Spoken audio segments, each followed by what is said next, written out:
Halo semuanya, selamat datang. Hari ini kita bakal bongkar sesuatu yang sebenarnya ada di sekeliling kita setiap detik, yaitu perubahan sosial. Dan tenang, kita nggak akan bahas ini kayak di buku pelajaran yang bikin ngantuk. Justru kita akan lihat gimana kekuatan ini ngebentuk cara kita hidup, kerja, dan bahkan cara kita ngerasa capek. Pernah nggak sih kalian ngerasa kayak gini? Capek terus, kayaknya baterai hidup tuh nggak pernah penuh 100%. Nah, ternyata perasaan lelah ini bisa jadi bukan cuma masalah personal kamu loh. Ini bisa jadi gejala dari ombak perubahan sosial yang super besar dan super cepat yang lagi nyeret kita semua.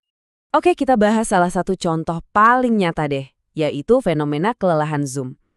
Menurut sosiolog Jenny L. Davis, ini tuh terjadi karena otak kita kerja lembur. Kenapa?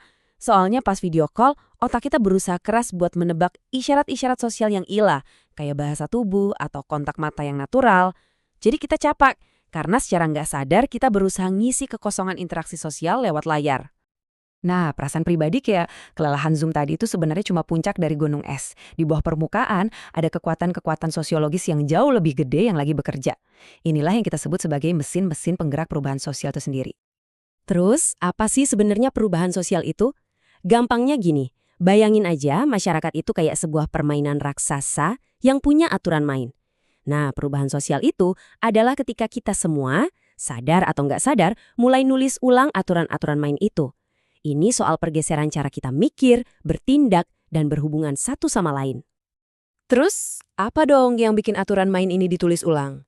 Para sosiolog udah ngidentifikasi ada 5 mesin utamanya. Anggap aja ini 5 kekuatan raksasa yang terus-menerus ngebentuk ulang dunia kita.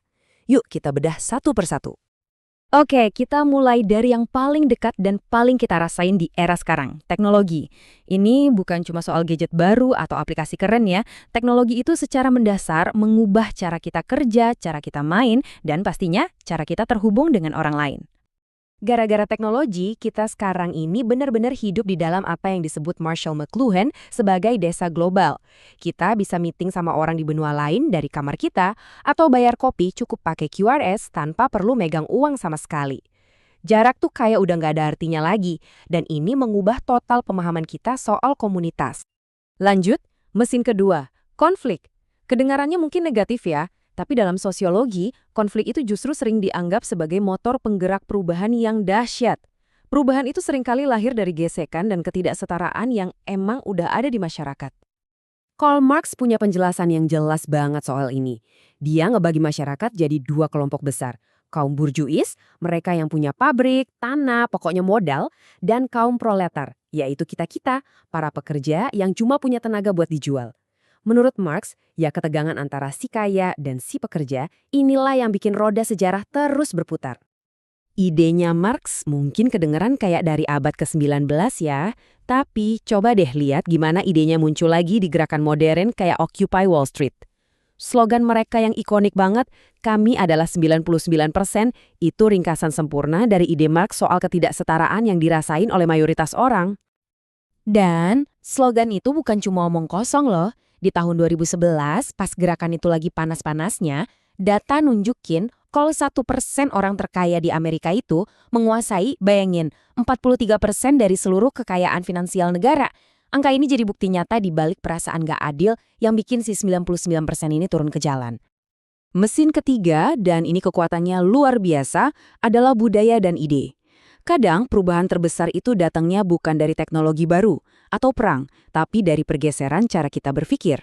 Begitu nilai-nilai, keyakinan, dan norma sosial mulai bergeser, seringnya didorong sama gerakan sosial, masyarakat bisa berubah total dari dalam. Oke, kita udah tahu apa yang mendorong perubahan. Tapi pertanyaannya sekarang, perubahan ini arahnya kemana sih? Apa masyarakat itu selalu bergerak maju jadi lebih baik? Atau kita cuma muter-muter di siklus yang sama aja? Yuk kita coba cari jawabannya dengan ngelihat pola-pola perubahan. Di sini ada 2 pandangan utama nih. Di satu sisi ada pandangan linear yang percaya kalau masyarakat itu terus maju, terus berevolusi jadi lebih baik. Di sisi lain ada pandangan siklis yang bilang kalau peradaban itu ya naik turun, pada dasarnya cuma ngulangin pola yang sama. Nah, kira-kira kalian lebih percaya yang mana nih? Perubahan juga bisa kita lihat dari skalanya. Ada perubahan terencana. Ini yang sengaja dibuat, kayak pemerintah bikin undang-undang baru. Terus ada juga perubahan tidak terencana. Ini yang muncul gitu aja, spontan. Kayak tren fashion yang tiba-tiba viral, atau ya itu tadi, fenomena kelelahan Zoom yang nggak ada seorang pun rencanain. Buat memahami semua kerumitan ini, sosiolog itu nggak cuma ngamatin, tapi mereka pakai peralatan khusus. Peralatan ini adalah teori-teori klasik yang bukan sekedar sejarah ngebosenin, tapi lebih kayak lensa atau kacamata yang kuat. Tiap lensa ini ngasih kita cara pandang yang unik buat ngeliat dinamika perubahan sosial.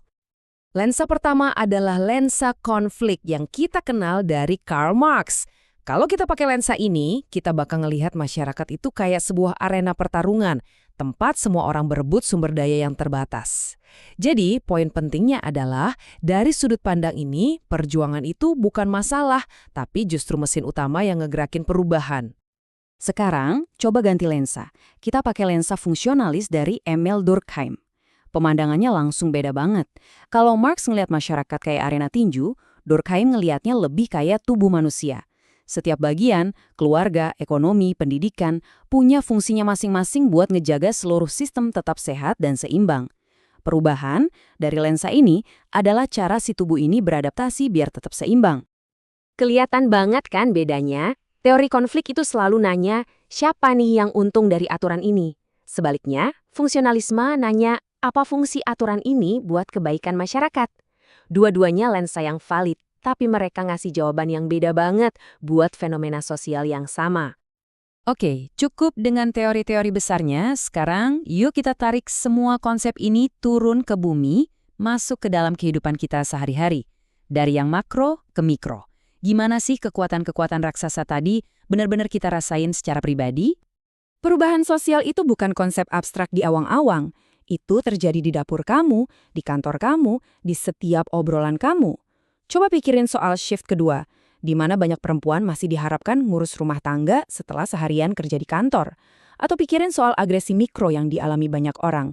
Atau lihat gimana pemahaman kita bersama soal identitas gender terus berkembang.